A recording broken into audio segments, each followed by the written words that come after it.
gentlemen, members and guests, new arrival, good morning and welcome to another beautiful day in Port Angeles. But unfortunately for far too many, not only in the nation but in our county, they need drugs to have a beautiful day. Paradise here isn't enough. So many people have become addictive, and again, our numbers here in the county tend to be higher than national numbers. And that's a problem because this scourge not only affects those people that we live with, but it has a high social cost. And one of those social costs is especially in the medical problems associated with it. Clallam County has a very interesting and cost-effective program, especially as it looks at benefits. And today we're going to hear about not only the numbers on drug addiction in our county, but the needle exchange program. So please, join me in welcoming Christina Hurst, who is our Clallam County Public Health Program Manager. Christina, welcome. Thank you very much. If I'm not loud enough, just let me know, and I will speak a little bit with the microphone. And I apologize, I'm just getting over strep throat. I still got a little bit of a rasp in my throat, so just give me a little bit of leeway on that. Our program is called the Syringe Service Program, and that has two completely different components. One component is the syringe exchange aspect, where we actually give new and sterile syringes to people that use intravenous drugs. And the other piece is we teach people how to do proper syringe disposal. So I'll give you the example of my son, who is a type 1 diabetic and uses a pump and has CGMs and takes insulin regularly 3 to 4 times a day. He has all kinds of sharps that he has to dispose of. And so we teach people how to put sharps and things that they find, medical supplies, veterinarian supplies, into bottles. You can seal them tightly at the top, put a piece of tape around it, and we have these lovely red labels that we give out at the health department, or you can download them off of our website. Put that label on there, and it can go in the garbage can. It meets our solid waste disposal laws. We want it to say do not recycle. So this is a really important piece that I want people to understand. This is the method that we want people to understand to use if you come across a syringe that is found in public, because it's really important that you know how to pick it up correctly. If you do see a syringe that is found in public, you always pick it up by the top with your hands one at a time. I see people scoop them. I see people pick them up with pliers, with tongs, with garbage grabbers, with all kinds of things. That's more dangerous than using your fingers. You uncap a bottle, you drop it in. Once it is capped and inside that bottle, do not ever open and take that bottle, that syringe out again. This is how you dispose of it. It will not go through the plastic. We recommend the larger 2-liter plastic bottles or the thicker plastic bottles, because as you can see, bottles like this that are more flimsy are not going to be as safe and sterile for you. Anybody that uses this kind of a sharps container, this cannot go in the garbage can. This must be disposed of through a medical facility that incinerates waste based on solid waste medical waste laws. Okay? So this cannot go in the garbage can. So it's much easier to use these methods. And if you ever have any questions on that, I have some great brochures here that explain how to do it. I brought labels, and I also have my business card. Please don't hesitate to ask. I'd be more than happy to come talk to a group of people that might have a reason to need to understand this and teach you how to pick up needles a little bit more effectively. It's actually a very simple process. So the second part of the program is the syringe exchange piece. And this is a very controversial and debatable program, and it has been for 45 years since it's been around.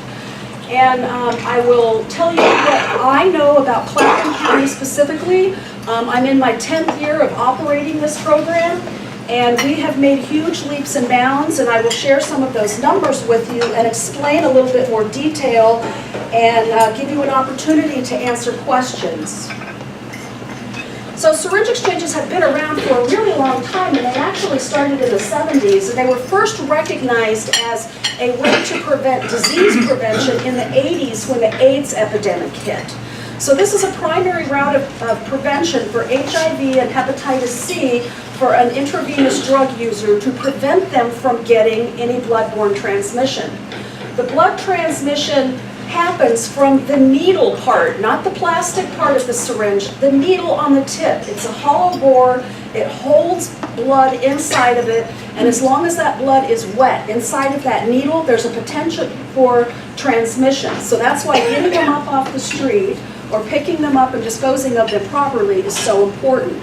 You never want to have somebody use one syringe more than once. Once it's used, it's no longer sterile.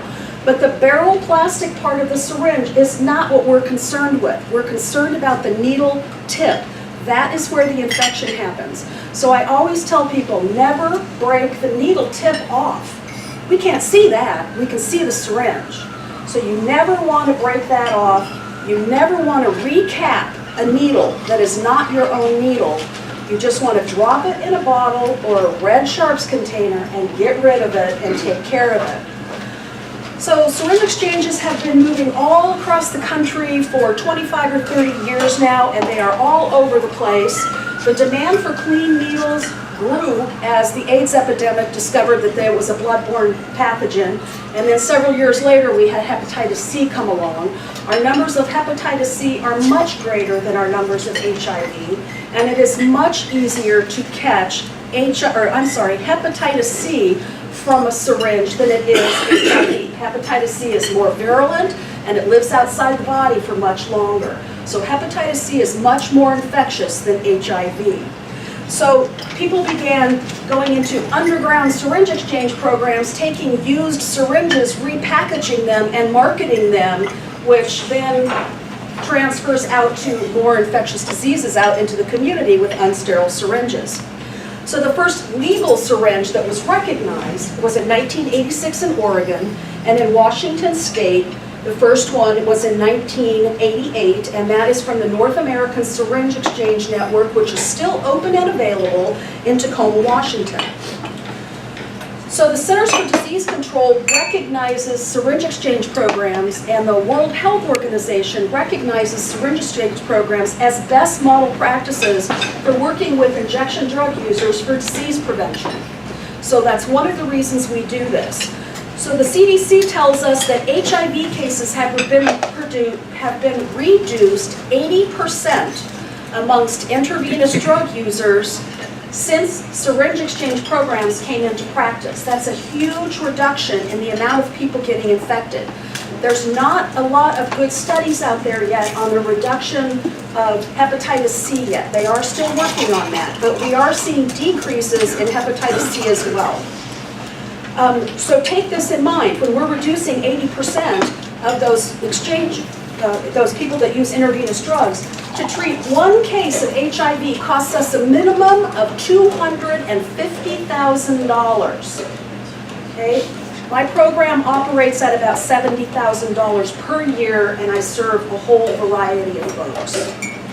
The cost of hepatitis C treatment can be in excess of $100,000 for one person. So the medical costs for this are phenomenal.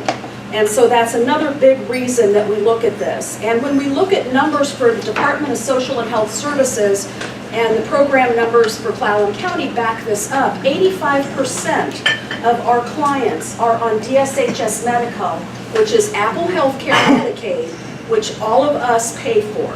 So reducing those costs of medical care is huge in this whole process.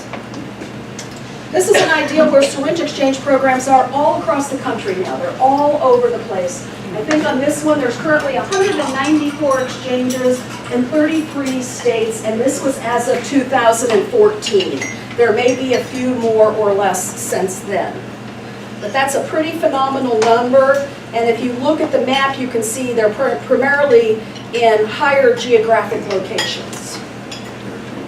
So our history began with the syringe exchange program in 1990 when we were given a grant from the Washington State Department of Health in response to the HIV epidemic, and we were given a grant to do HIV prevention, which includes HIV testing and counseling as well.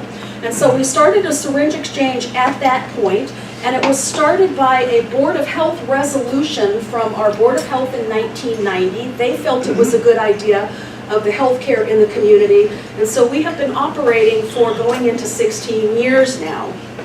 Our funds ran about $70,000 a year, and we were funded by the Washington State Department of Health until 2011, when they no longer funded HIV prevention programs. So at that point, we lost all of our funding. We went down to zero funding. In 2015, the Clallam County Commissioners allocated us $25,000 per year to keep this program afloat, and the total cost is about $70,000 for the whole program. And one of the ways that we do that is that we receive some in-kind donations from DOH. So what that means is the Washington State Department of Health purchases bulk orders of syringes that we have access to, so we're not purchasing the supplies, we're strictly funding our staffing to do these programs. So these are our goals. We want to decrease the transmission of HIV and hepatitis C, and hepatitis B as well in our community. And there is HIV and hepatitis C in our community. Our number 2 reportable disease in Clallam County is hepatitis C. That's the number 2 most reports that we see as a public health department in our county. We do have HIV cases, and the folks that have HIV in our community have a case manager that works with them to help them get medical care and medications that they need to maintain and stay healthy. We also want to increase safety by decreasing the risks of needle stick injuries from discarded needles. And I know you hear about people with, finding syringes all over the place. They were there long before 1990, and that was one of the reasons that we started this program as well, was to respond to needles that were being found in public. And I'll get you some real details on that when we go. Yes? I'm not familiar with the difference between hepatitis B and C. Basically with the HIV disease, can you explain those other two and how people get them? Yes, it is a bloodborne transmission, the same as HIV is. Hepatitis C is primarily transmitted through blood. Hepatitis B can be sexually transmitted as well. It is transmitted in body fluids, and it is not as virulent as hepatitis B and C. As hepatitis C and HIV. So most people, if they come in contact with it, their immune systems are strong enough to counteract it, and they do not become infected long term and become chronic. Hepatitis C, 85% of people that come in contact will become chronic. What is their symptoms? Jaundice primarily, yellowing in the skin and the eyes. It's a liver disease. Your liver starts going into overload and overworking, so primarily jaundice and flu-like symptoms. So the other big piece of this program is that we want to increase public health interventions and interactions among injection drug users. We want people to come to us, we want to have access to them, we want to talk to them, we want to work with them, we want to get them in services, and number 1, we want to get them in recovery. That's a huge piece for me. We have spent the last 5 years putting interventions in place to move people into routes of recovery, working with treatment facilities, working with social service organizations. I don't want to continue this program either. My goal would be that we don't need it. But stopping it because it's not politically popular versus stopping it because we don't have a need are two totally different things. And so let's talk about that a little bit more. This is an idea of what our exchange looks like on a regular basis. This is what the people bring into us. We teach people to put the syringes that they find, that they're using, in plastic disposable bottles. They seal them up with tape and they bring them into us and we incinerate them. So this is an idea of what our trash looks like on a regular basis. We send these off to a disposal company and they are taken care of from there. This is an idea of how many syringes we use in a several years period of time that DOH gives us. So we stock them when they're really inexpensive and we can get them and hold on to them. But this is several years worth of syringes for our program. The syringe exchange. We bring people in and we want to talk to them about intravenous drug use. We want to take their unsterile syringes and give them clean, sterile syringes, but we also want to talk to them about their injection practices. It's 1 injection per syringe per person. Do not share. When people begin using more than 1 syringe for themselves, that's where MRSA comes up, that's how abscesses come up. If people don't hit their veins correctly, they blow out their skin, they blow their veins out, and there's a whole other host of medical costs there. So we want people to be using syringes correctly. And personally, my philosophy is if you don't know how to use it correctly, you shouldn't be using it. And I will talk to people about that. Why are you injecting? Those are the questions that we ask. We want to talk to people about overdose prevention. My very first slide, dead addicts don't recover. These are human beings in our community. A large amount of them work and are in interaction with us every single day. They have drug issues that need to be dealt with. They are members of our community. I don't want to see people die because they have a problem with drugs. So keeping people alive is another part of this program. And when you talk to somebody that has recently overdosed, that's a really incredible aha moment for them. Oh my gosh, I overdosed? And that's a great opportunity to move them in a more positive direction. So that's another big piece of our goal. We work with them about the Good Samaritan Law, which has the RCW written up there at 695315. And basically what this law says is that if somebody is overdosing and you call the police will not arrest you for calling them. Now it does have limitations on it. We want you to get medical care, but if you've got a warrant, we can't guarantee you're not going to get arrested. And if there's not, tons of drugs sitting there, we can't guarantee you're not going to get arrested. But this is a step forward to get people to seek medical care. But it does have limitations on it. So we can talk about that a little more if you'd like to. We vaccinate folks for hepatitis A and B. There is no vaccination for HIV. There is no vaccination for hepatitis C. So let's prevent people from getting hepatitis A and hepatitis B, which would then interfere with their health care, give them comorbidities, and make the health care costs actually increase even more from there. We do HIV and hepatitis C testing. We began referring them because they have a new test out where a person can get tested in 20 minutes and get their test results. It used to be we had to draw blood and they'd come back in 2 weeks and get their test results.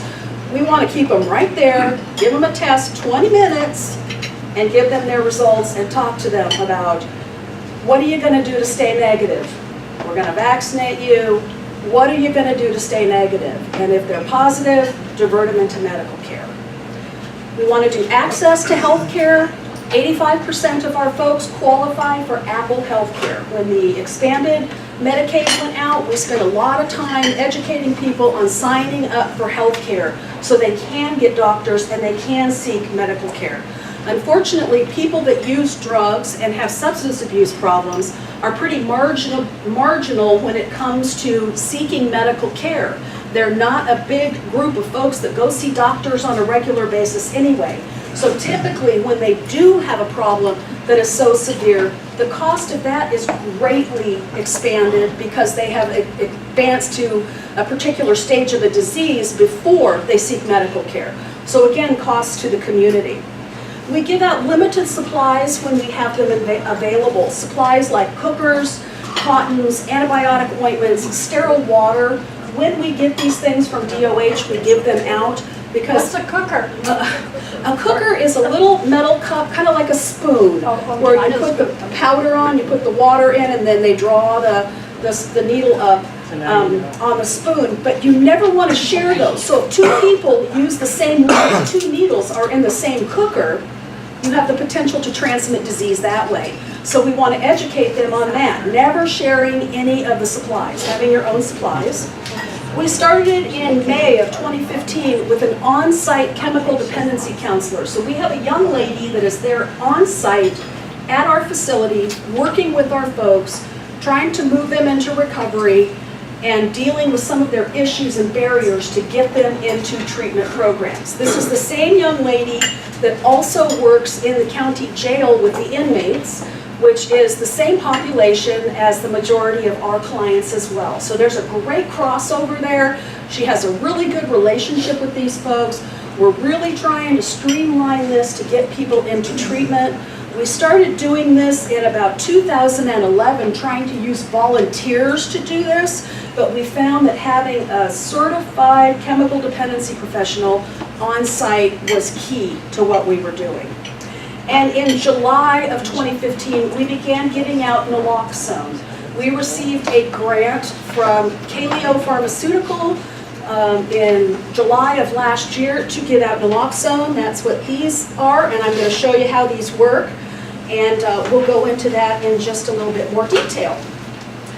So this is from our syringe exchanger surveys. Drug of choice. Heroin is going up and up and up and up. It's clearly going up all the way.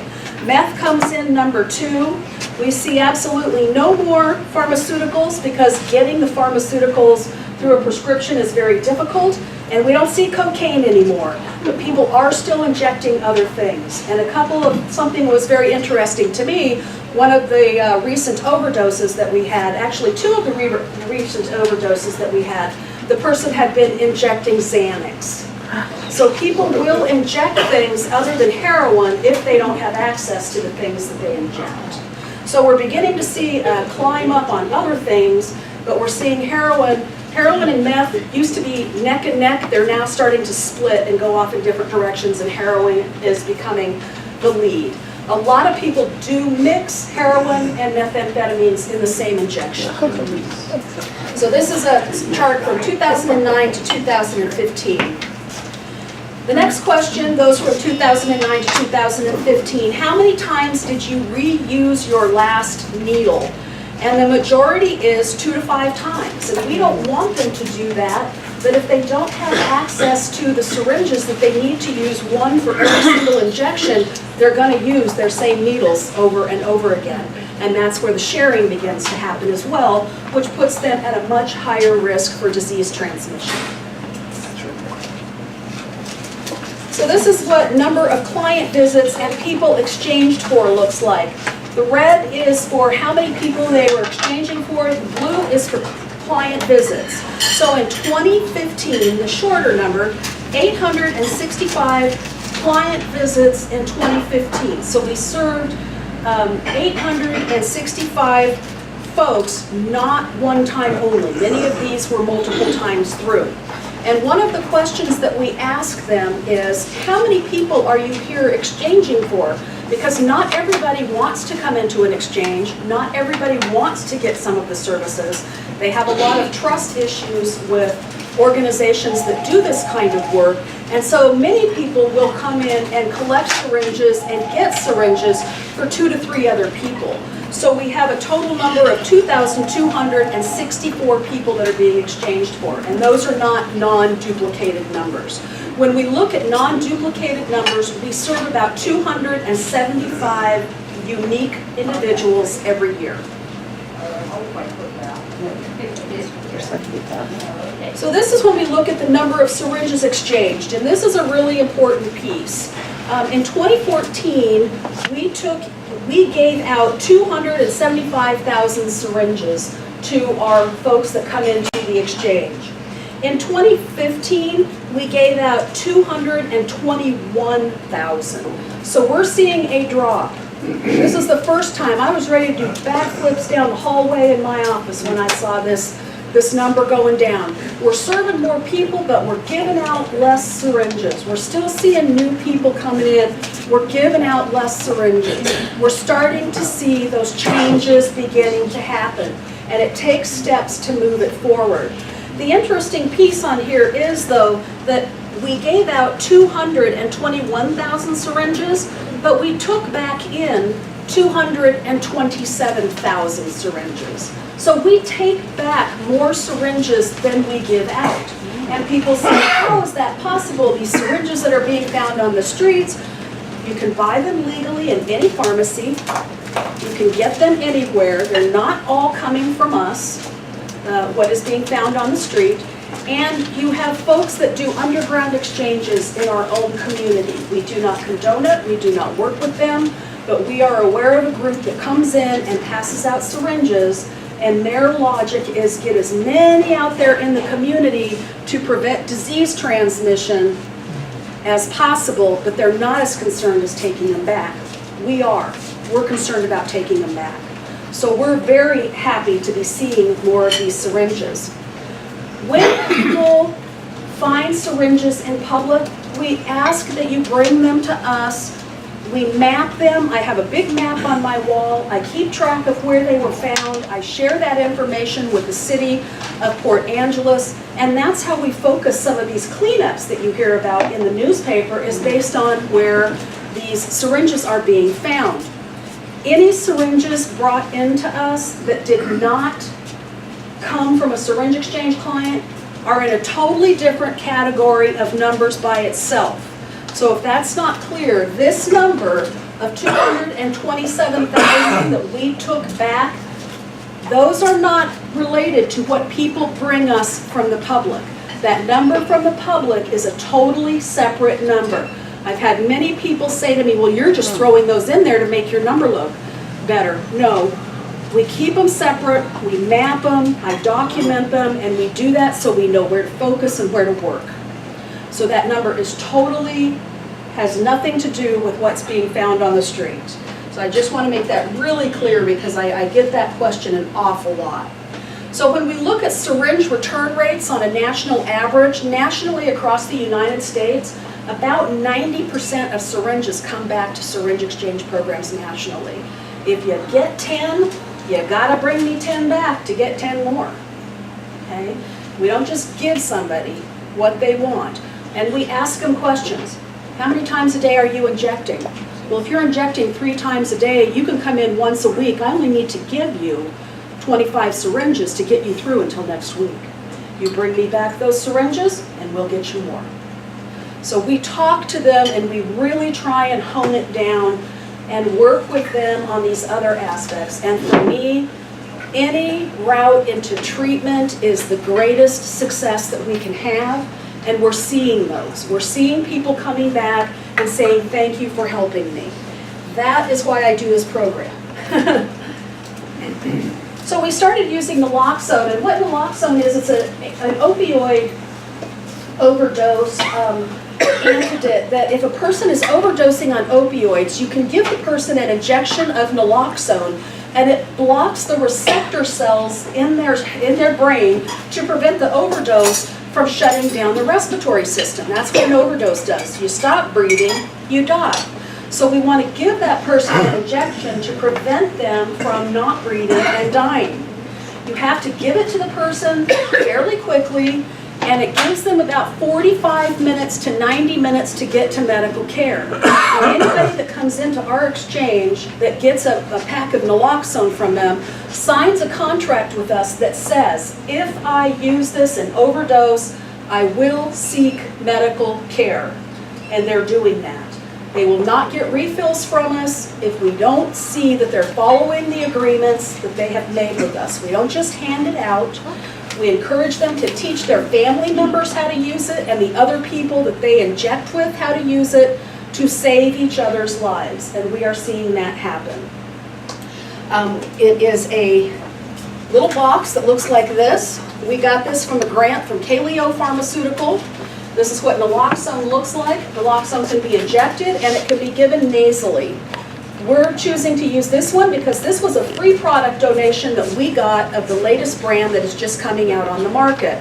So we give people 2 of the containers. These are 2 actual doses of naloxone. If the first dose does not work in about 2 minutes, you need to give somebody the second dose because they've progressed past that timeline, and usually the second dose will help them. So we give them 2 of them.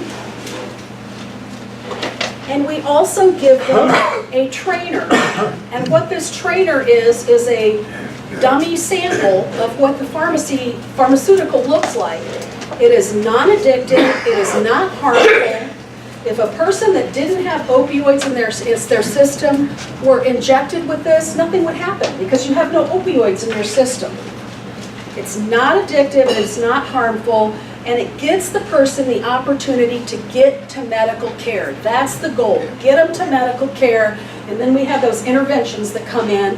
The hospital works with us, gets their counselors in there, we get people to treatment, we work with them on what's going on. So we teach them how to use these, we show them a video, we ask them to sign a contract, and we spend a lot of time educating them on how to use these. And this is the coolest little thing, I just have to always show everybody how these work. So you teach somebody how to use this, and hopefully you can hear it. You can pull it out. This trainer contains no needle or drug. So there's no needle or drug, that's what the machine told us. If you are ready to use, pull off red safety guard. If you're ready to give the injection, you pull off the red safety, you take it off, pretend I'm using my thigh. Press 5, 4, 3, 2, 1. Injection complete. That's how simple it is to give this injection. And so we teach people how to use these to save their family members' lives and other people's lives. And that's why we chose this brand. Not only were they free, and I give a lot of plugs to Kaleo, we have gotten 2 donations from them for this product. But it is such a simple thing to use. But the folks that come into the exchange need to understand, you don't get naloxone and you're done, because that doesn't mean you're out of an overdose. You need to be evaluated for the overdose status. So we got our grant, and then we got a second grant in November, and our grant runs out at the end of April, and we will be purchasing naloxone from there on out. We haven't decided how we're going to do that yet. But that is giving you an opportunity to see what the actual FZO looks like. So we have a lot of challenges. Funding is huge. When we had funding from the Washington State Department of Health, we were doing awesome. We had all the supplies we needed, we had everything we needed. Naloxone wasn't even very prevalent at that point.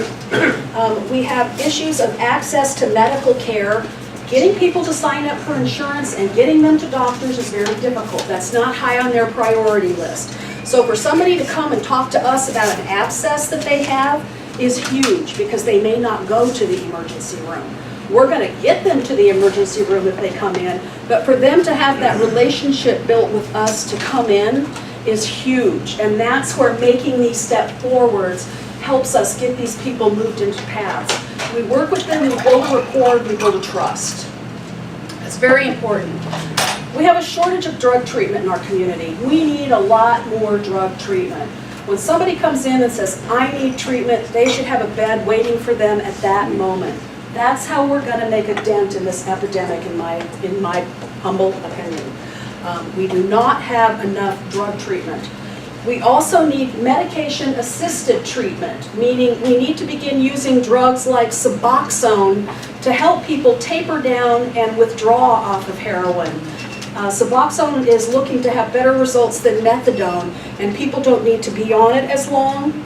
Our unauthorized syringe exchange programs that I talked about earlier, that becomes a real problem for us, because people look at us as, oh, you're not doing anything, and your syringes are all over the streets, and really we're doing everything we can, and we're out there trying to clean up with everybody else as much as possible. So those create a problem. And then one of our big issues is public perception. This is always going to be a debatable program. People are not going to like it. People tell me I'm enabling addicts.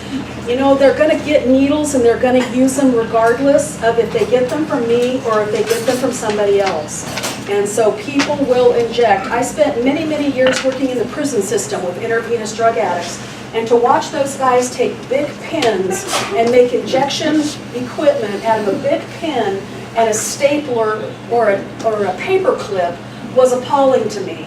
They are going to find a way to get it in their veins. Only when they do it with a stapler or a paper clip, the damage to the tissue around their arm is 10 times worse, which raises the amount of infection, which then creates a bigger problem. So we're always going to have a debate on this program. I gotta say, I'm extremely thrilled to be doing this kind of program. When I have people that come into my office and say thank you, I get tears in my eyes. I'm a person in long-term recovery. So I understand the drug issue.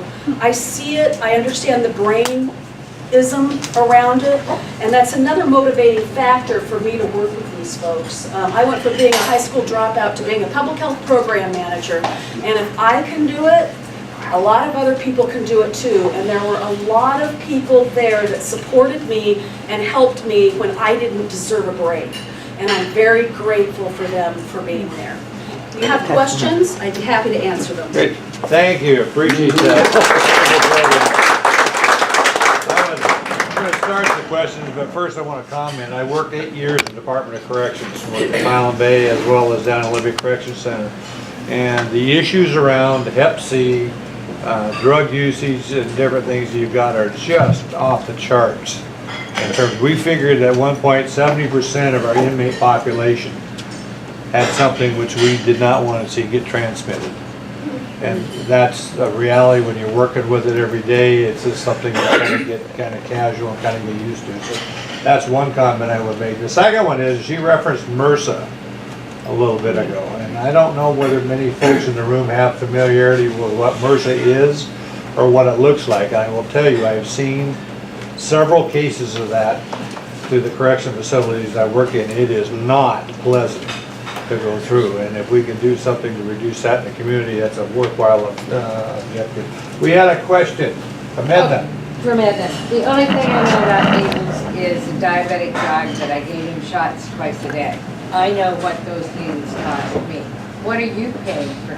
What, you know, what is, Patch was awful, but he was a little dog. What are they spending on needles? The syringes that we purchase, when we purchase them, we've been getting them from in-kind donations from Department of Health for many years, but when you buy them in bulk, we're able to get them for about 7 cents per a syringe. Wow. They come in packs of 10, and you can buy them at a pharmacy for about $3 to $5, depending on what pharmacy, in a package of 10. So they're fairly cheap and easy to get. They're designed to be tossed away after one use. That's why they're made out of the plastic. My dog was more expensive. I'm going to ask for a comment from Terry in terms of the drug issues and drug uses you've seen in your career, an increase of that, I'm sure. Well, the only reason I'm here today is to support Christina. You can make a business case for needle exchange programs quite easily. If you bring Eric Lewis out here from the hospital, you've probably done that in the past. Prior to the Affordable Care Act, the hospital, Eric had said they had over $500,000 a month in uncompensated medical care going through the emergency room, $6 million a year, maybe higher than that now, it might be lower. But the work that Christine's doing is saving us a lot of money on the other end of the system. We would be spending hundreds of thousands of dollars providing medical care to these people.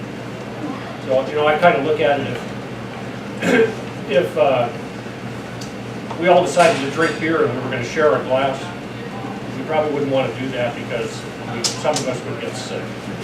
But it probably wouldn't keep us from drinking beer if we're the right kind of person. I mean, I don't have any problem with giving IV users clean needles. I think it just makes good sense, and I think you see that hundreds of communities around the country are doing the same thing.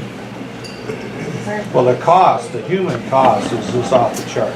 Right. You can't quantify that amount. But looking at the fiscal numbers, and you think what we see locally in one rural community, I mean, this issue's out in Forks as well. I mean, I know a lot of the areas that we've done hiking trails and areas we've walked in, well, I personally have found, as my daughter, needles in places you would not believe there would be needles. She's reluctant to take and will not take her dogs into some of these areas because of her concerns about her animals getting stuck by some of these needles you lay around. But you think about the fiscal issues associated with this in a small rural county in Washington State. Think what King County's going through, Pierce County, and then think about it nationwide. I mean, I struggle, and as a former Department of Corrections official, I struggle with the illegal components of these activities, but the fiscal numbers are just, they dwarf the concerns that we've got nationwide. This is an issue of immense significance. Other questions? Yes, sir. George. Question for Terry and Christina. You made reference to the jail population. In terms of new incarcerated individuals, what percent of them have drug issues like you described? Well, I can't tell you from Clallam County, you may have a better understanding, but I spent 10 years in the correctional system in Phoenix, Arizona, and it was close to 95%. Harry, do you have any idea how many Bill Benedict thinks? It's very rare that we arrest anyone who doesn't have substance abuse problem. You know, I always say that all our heroin addicts are criminals, but all our criminals are drug addicts. You know, so, That's consistent with the numbers the Department of Corrections sees as well. Other questions, comments? Yes, sir. I own a number of properties through town. I've had to harass a couple of drug operations off of them, which basically Mr. Gallagher, you know, they have their method of doing things, I have mine. And where I see the naloxone program, I see that as just a commodity to be used. You know, if somebody doesn't got any drugs, this is going to be a commodity to the drug dealers. And so only emergency personnel should be distributed with those. It seems ridiculous. Me and Christina we're polar opposites. I don't agree with the needle exchange program, but I recognize it as a necessary evil, the lesser. And so that I agree with. The naloxone program, I don't want to put a penny into it. And with that, with all the burglaries I've done on my properties and dealing with these drug dealers, you know, when we're cleaning up piles of needles on the ground, break them into a pile, build a fire on top of them, you know, thermally destroy them. And so I do know of a couple of people, one a good friend of mine, another one a police officer over at the Arlington Police Department, who through picking up needles have contracted the hepatitis. And it seems so simple to pick these needles up and whatnot, but you know, it should only be done by trained professionals. Really. It really should only be done by trained professionals. A lot of people think they're being careful, but a lot of them, you know, maybe they're not physically capable, they might stumble, you know, it takes trained professionals to really handle that stuff. And when I look at the situation, and I've been a advocate of suicide prevention on the 8th Street bridges, which I see this drug thing as being a major product of. I also see it as negligence on the part of the city of Port Angeles. And you know what? When I look at it, I see a situation where we're teaching these people that it's safe to do drugs. When I was brought up, if you smoke pot, you would go crazy. You know what, it's a different day. Now you can do heroin and stuff like that all you want. We're going to give you needles, we're going to give you an overdose kit, we're going to support the drug dealers that are doing this because it is a commodity. And so, you know, we're at polar opposites.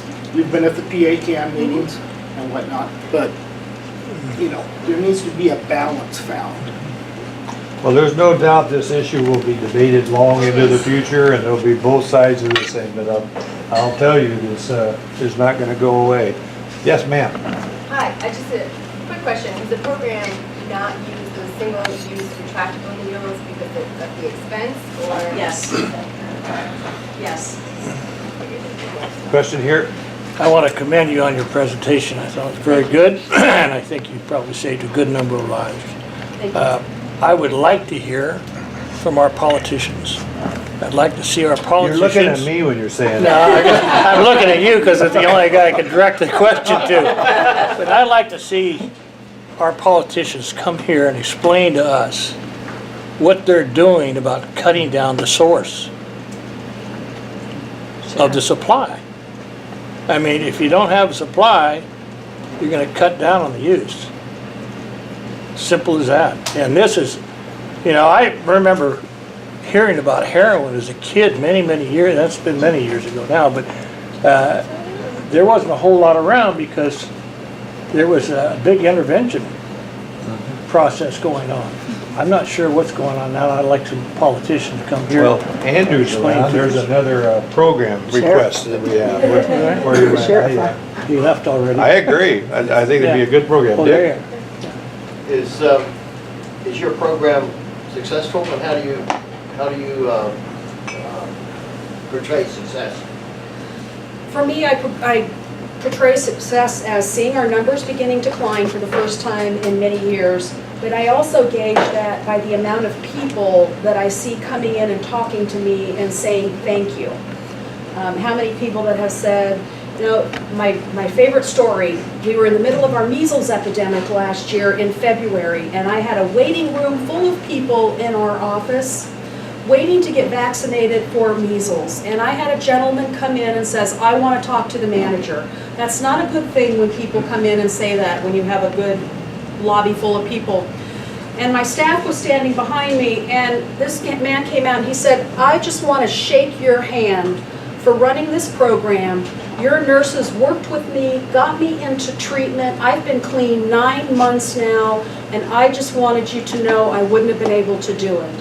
And those are not unusual types of things that we see. People come back and talk.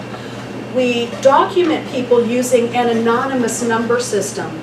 So we don't keep track of names, but we can go through and see how numbers are sliding off. The problem is the numbers are also increasing with new people. So how do we stop that revolving door? We're seeing those numbers of people getting lower, but new people coming in. So let's see them get lower and let's stop the new people coming in. That's my goal. We are at our limits for time unless there's a motion to extend the meeting. I'm going to conclude the meeting. If there's not a motion, I want to encourage folks to show up at the port. And we have one of our members being sworn in today, a very important event. I want you to join me, please, in thanking our lady.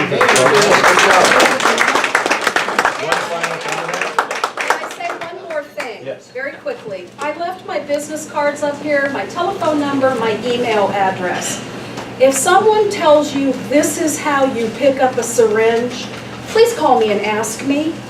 I would be happy to give you information. When somebody says, oh, I saw it on Facebook, that's like telling me you're reading the National Enquirer for good information. It is not a good place to get information. Please call me, speak to a nurse, speak to my staff. We are all highly trained in how to do this, and I even come out and help people if you have real problems. I've gone out and helped people. So please go to the source and do not rely on my friend told me it's done like this. Well, thank you again. If there is no other business, I just want to quickly remind everybody, Port Angeles Chamber is the largest organization on the Olympic Peninsula. 5/3 about not only the numbers on drug addiction in our county, but the needle exchange program. So please join me in welcoming Christina Hurst, who is our Crown County Public Health Program Manager. Christina, welcome. Thank you very much. If I'm not loud enough, just let me know, and I will speak a little bit with the microphone. And I apologize, I'm just getting over strep throat. I still got a little bit of a rasp in my throat, so just give me a little bit of leeway on that. Our program is called the Syringe Service Program, and that has two completely different components. One component is the syringe exchange aspect, where we actually give new and sterile syringes to people that use intravenous drugs. And the other piece is we teach people how to do proper syringe disposal. So I'll give you the example of my son, who is a type 1 diabetic and uses a pump and has CGMs and takes insulin regularly 3 to 4 times. I see people scoop them.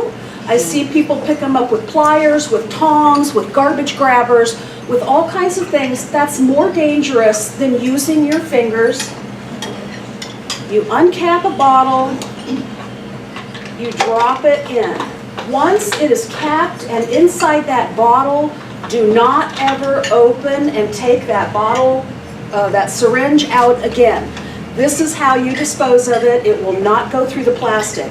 We recommend the larger 2-liter plastic bottles or the thicker plastic bottles because, as you can see, bottles like this that are more flimsy are not going to be as safe and sterile for you. Anybody that uses this kind of a Sharps container, this cannot go in the garbage can. This must be disposed of through a medical facility that incinerates waste based on solid waste medical waste laws. okay? So this cannot go in the garbage can.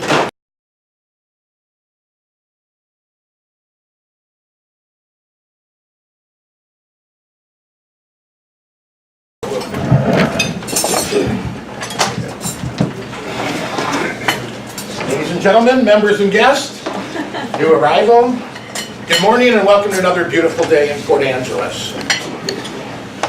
But unfortunately for far too many, not only in the nation but in our county, they need drugs to have a beautiful day. Paradise here isn't enough. So many people have become addictive, and again, our numbers here in the county tend to be higher than national numbers. And that's a problem because this scourge not only affects those people that we live with, but it has a high social cost. And one of those social costs is especially in the medical problems associated with it. Clallam County has a very interesting and cost-effective program, especially as it looks at benefits. And today we're going to hear about. So it's much easier to use these methods, and if you ever have any questions on that, I have some great brochures here that explain how to do it. I brought labels, and I also have my business card. Please don't hesitate to ask. I'd be more than happy to come talk to a group of people that might have a reason to need to understand this and teach you how to pick up needles a little bit more effectively. It's actually a very simple process. So the second part of the program is the syringe exchange piece. And this is a very controversial and debatable program, and it has been for 45 years since it's been around. And I will tell you what I know about Clallam County specifically.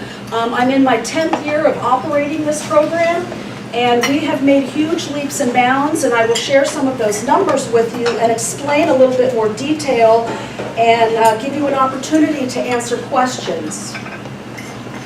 Today, he has all kinds of sharps that he has to dispose of, and so we teach people how to put sharps and things that they find, medical supplies, veterinarian supplies, into bottles. You can seal them tightly at the top, put a piece of tape around it, and we have these lovely red labels that we give out at the health department, or you can download them off of our website. Put that label on there, and it can go in the garbage can.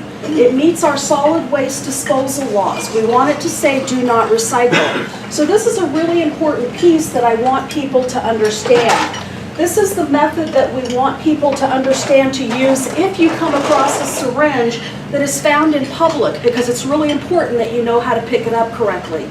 If you do see a syringe that is found in public, you always pick it up by the top with your hands one at a time.